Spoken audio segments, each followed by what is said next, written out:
My name is Elizabeth Senna, and I am here a career coach at the Career Development Office. We are going to go through these slides and leave the Q&A for the end, but please don't be shy. If you do have questions, please save them for the end. I'm happy to answer any question that you may have. So with that, let's get started. What we will do today is we will talk about the importance of career reinvention and transferable skills. Why is this important and what's the context? Then we will actually spend some time defining what are transferable skills and how can we identify them in our own work and in our own life. And then the key takeaways and the wrap up. So let's get started. This was a study that was published in 2023 by McKinsey, and I will read through it and we can talk about we'll talk about what it means for us personally. So according to this study, 85% of jobs that will exist in 2030 do not exist today. So that's just 6 years out from today. Automation could replace 800 million jobs in the next decade. 65% of students will work in roles that don't exist yet. I think if we pause and even just think about the enormity of that statistic and what that means for our educational system and even how we as adults learn and what are the skills that we need to focus on as well. And then by the early 2030s, up to 20% of the global workforce will be impacted by AI and automation technologies. So when I read statistics like this, there are a couple of things that come to mind. First of all, we used to think that changing careers was something that people did not do that often. But with the incredible changes that are going on in the labor market and the changes that are being driven by technology, career reinvention will become the norm. It will not be the exception anymore. Technology and specifically AI, at least some of the predictions is that it will radically transform functions as well as sectors.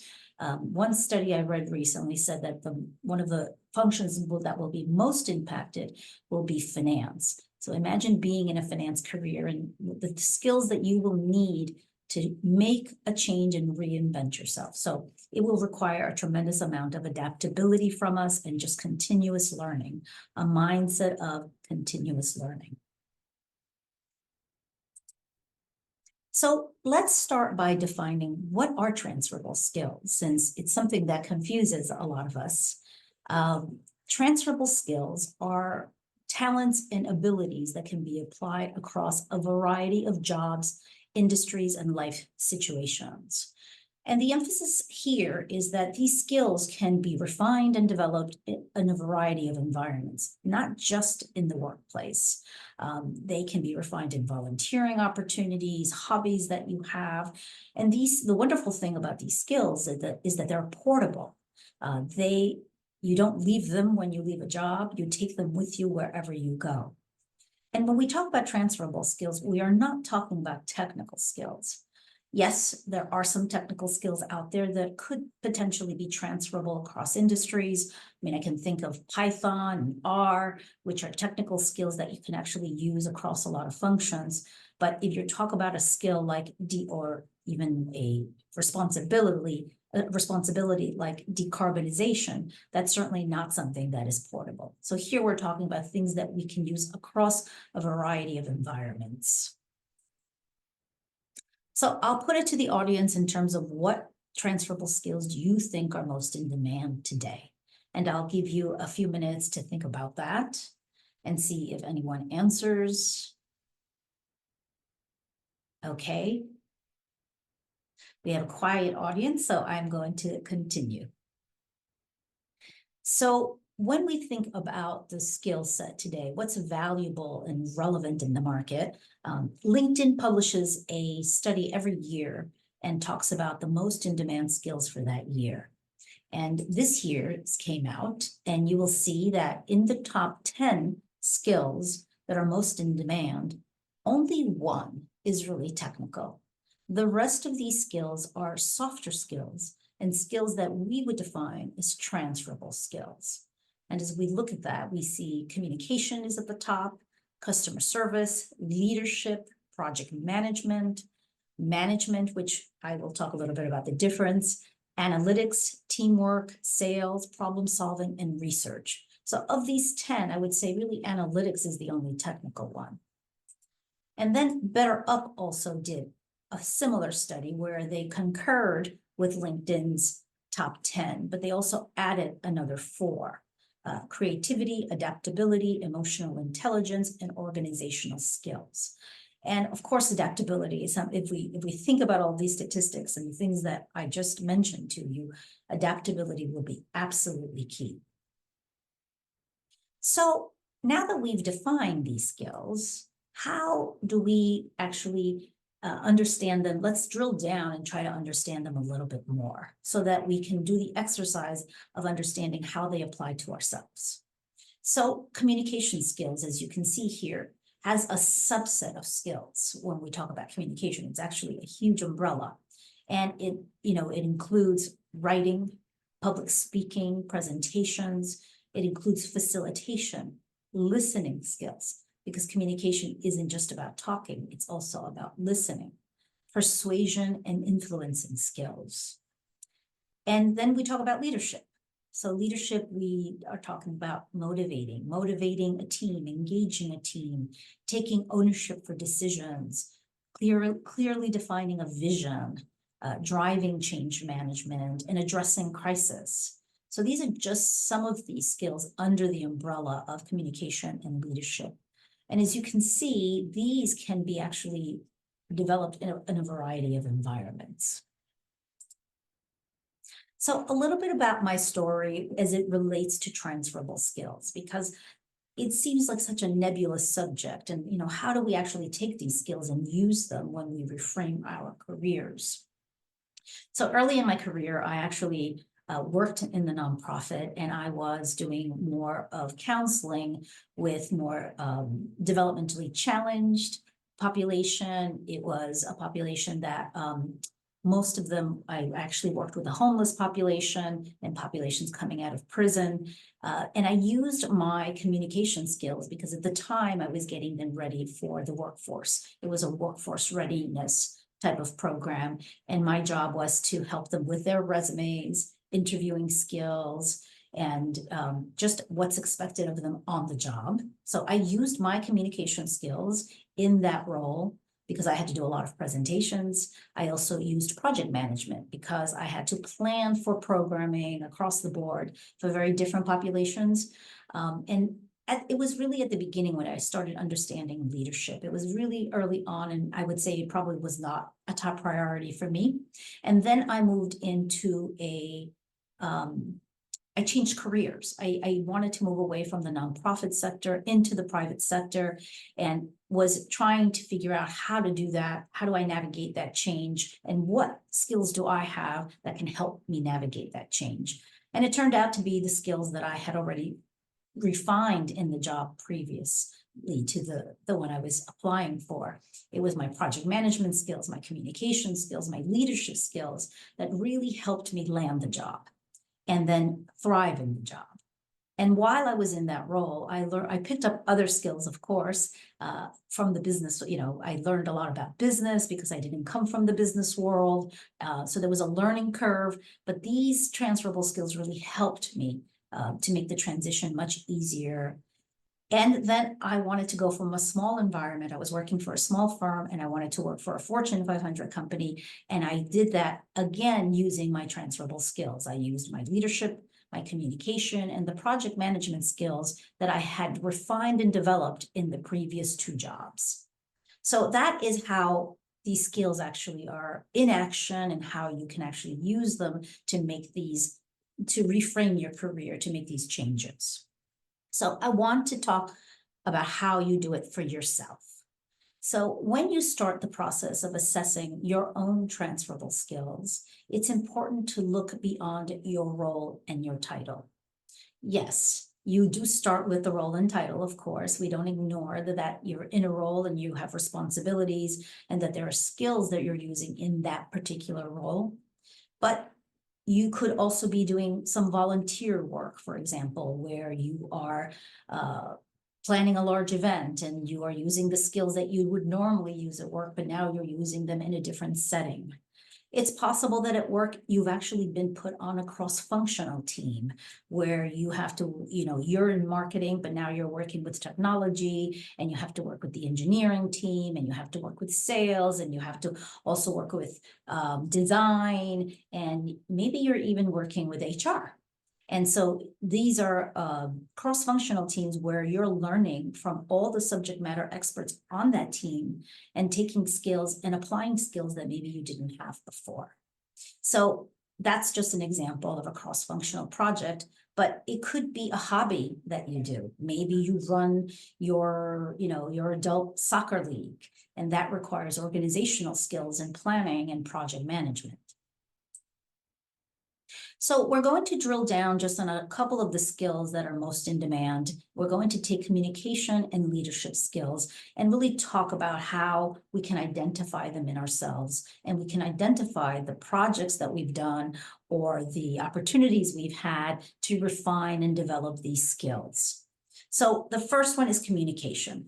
And I have put these in the, I framed this in the way of an informational interview question, because that's normally the way it would be asked of you.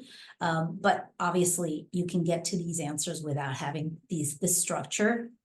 But here are just some examples of questions that you can ask yourself. For example, have I had to tailor my communications to key stakeholders? When did I work on a project where I actually had to do that, where I actually had to tailor communications to ensure clarity and understanding by segment, for example? Have I ever had to negotiate or resolve conflicts in a professional setting? Did I do that in a volunteer opportunity? Did I do that for a nonprofit that I'm working with? Have I had to do that in a hobby that I am a part of? And how did I approach that situation, that conflict? How did I use my negotiation skills to get through that process? Have you had any experience presenting ideas in front of a group? So maybe in the role at work, you don't have opportunities to present, but in your volunteer organization or the hobby that you pursue outside of work, you actually have a lot of opportunities to present. Well, these are transferable skills that you can use as you think about career reframing, because you're still refining and you're still developing them, even in situations that are outside of work. Again, leadership. So here, when have you had to explain a complex idea to a team that has varying levels of understanding? How did you ensure everyone was on the same page? When did you have to make a decision with very little information? Have you had to work on a team that was disengaged and unmotivated? And how did you motivate and engage that team? Did you ever have to make a decision that went against popular opinion?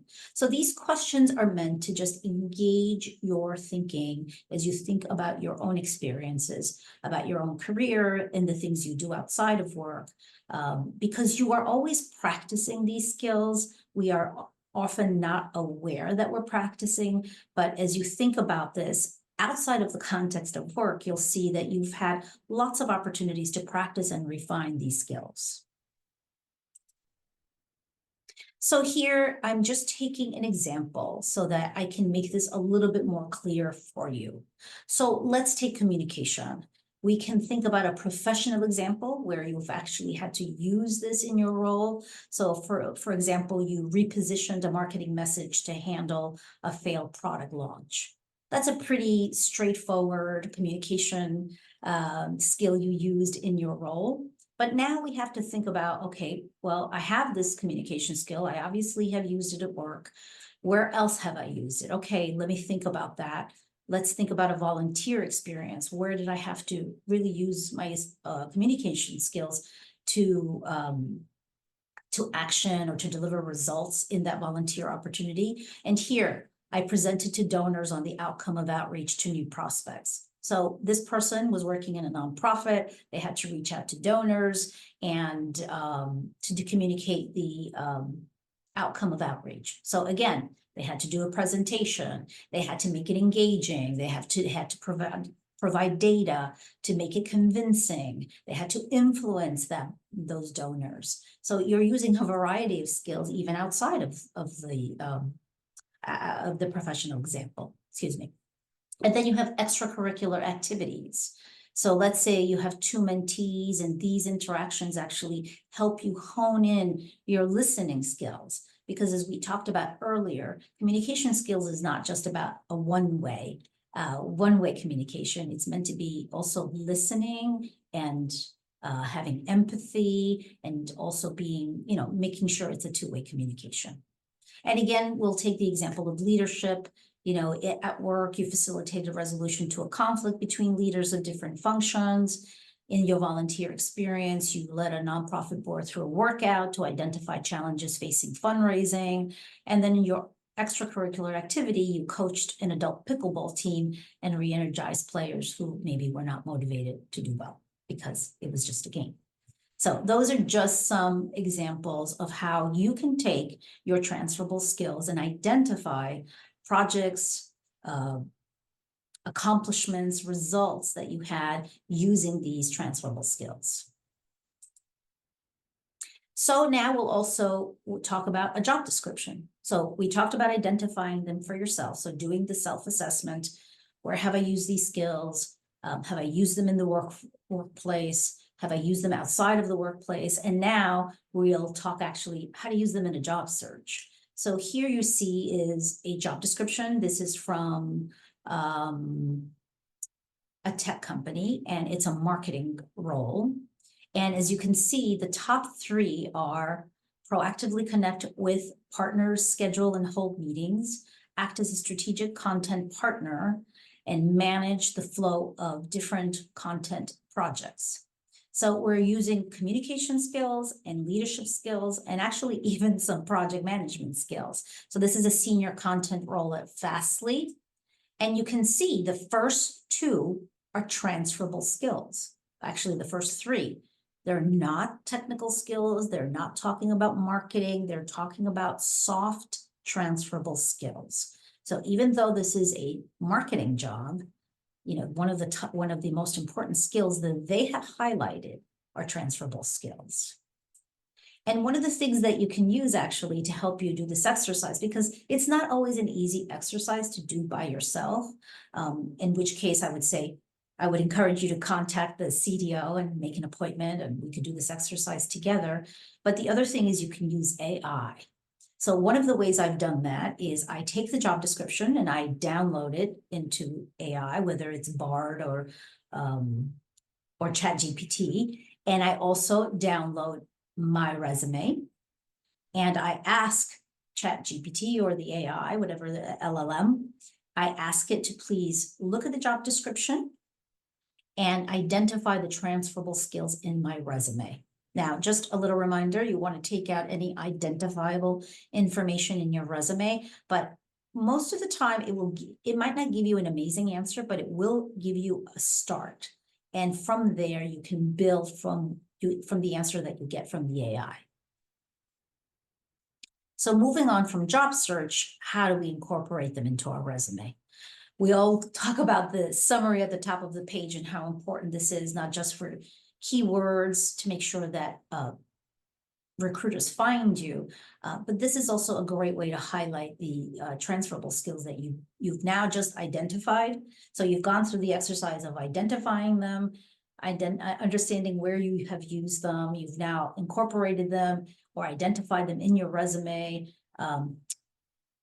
In the job description, you've identified them from the job description, and now you're taking all of that information and you're now embedding it into your resume.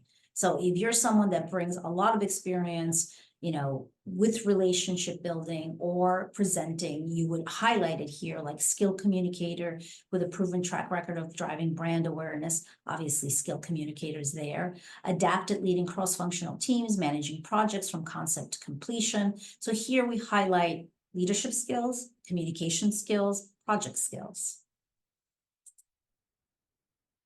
So beyond this exercise of actually figuring out what are the skills that you do have today, the wonderful thing about these skills is that you can develop them intentionally. You can seek them out to refine and develop them where you are today. You can seek out opportunities, whether they are at work or in your volunteer opportunities or outside in any extracurricular activity. So maybe you are at work and there is a new initiative that the company is leading. You could always volunteer to be part of that cross-functional team that's leading that initiative and work on your skills. I would say it's great to develop the ones that you have that you're strong at, but it's also important to identify the ones where you're not so strong at, where you might avoid situations because you don't think you're so good at them. Well, those are the ones you really want to refine, and you want to find opportunities to refine them. Maybe you really need to work on your communication skills. Are there opportunities for you to present new ideas, to do presentations? Can you volunteer? Can you go to a Toastmasters class and work on those presentation skills? Can you use mentorship as a way to develop your leadership skills? There are a variety of ways that you can develop your skills intentionally, and I think the emphasis here is intentionally. So we've talked about the what, and I want to talk about the wow. And the wow is really you. When you look at what we've discussed today, which is the work that you do, the volunteer opportunities where you are also using these skills, some of the extracurricular activities that you do, when you put all these together, that is the wow. It is your value proposition. Most of the time we put we put a lot of emphasis on our technical skills, on subject matter expertise, and underestimate the value of transferable skills. And that's really the wow.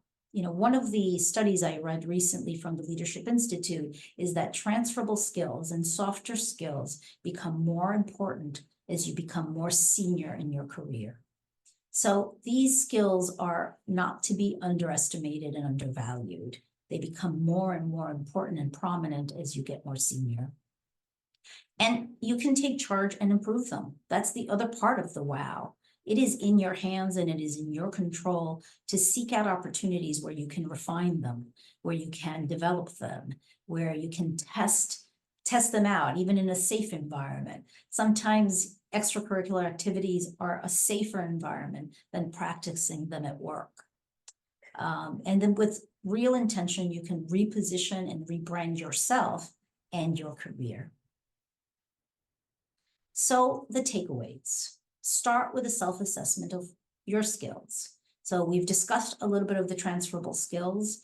At the beginning, we identified 14. I would ask you to go back, look at those 14, identify them for yourself, and maybe identify the top 5. Which are the top 5 that I really think I'm good at, or where I've had the most exposure? Maybe it's project management, maybe it's research. It could be communications, it could be analytics as well. I mean, it is up there and it is important. Review all the experiences you've had. Don't just look at work, but also look outside of work and the things you've contributed to and accomplished outside of work. And this is an important one as well, understanding your target market. As you look at career reframing, what is the language they use in these markets? And how can I make sure that the language I'm using with my transferable skills is the same language my target market is using? And of course, incorporate them into your job search via your resume, interviews, networking opportunities. I mean, it's great to already know this about yourself as you go out and do networking, because a lot of the conversations you'll have, people will ask you, well, tell me, what are you really good at? What are your strengths? Where do you have some depth? And transferable skills could be part of that conversation. And of course, don't forget that this is something you can do intentionally. So seek out opportunities or projects to broaden and refine your transferable skills. So again, another reminder to identify those transferable skills where you excel and weave those into your job search and seek out opportunities to refine these skills. So just a little plug about the CDO. We are here all year. If you would like to reach out to us for one-to-one coaching, we have these webinars that we do on a monthly basis. The next one is April 18th, and it's Thrive While You Hustle. And that's working on your mindset as you do a job search. And these are just some of the recent webinars that we've done. One recent one was on communication skills, the state of hiring for 2024, where we invited executive recruiters to talk about the state of hiring. And one that was really very well attended and still people really talk about it is the AI in your job search. How do you embed AI in your job search? But we have a lot more resources than that. And we hope that you avail yourself of them and of me.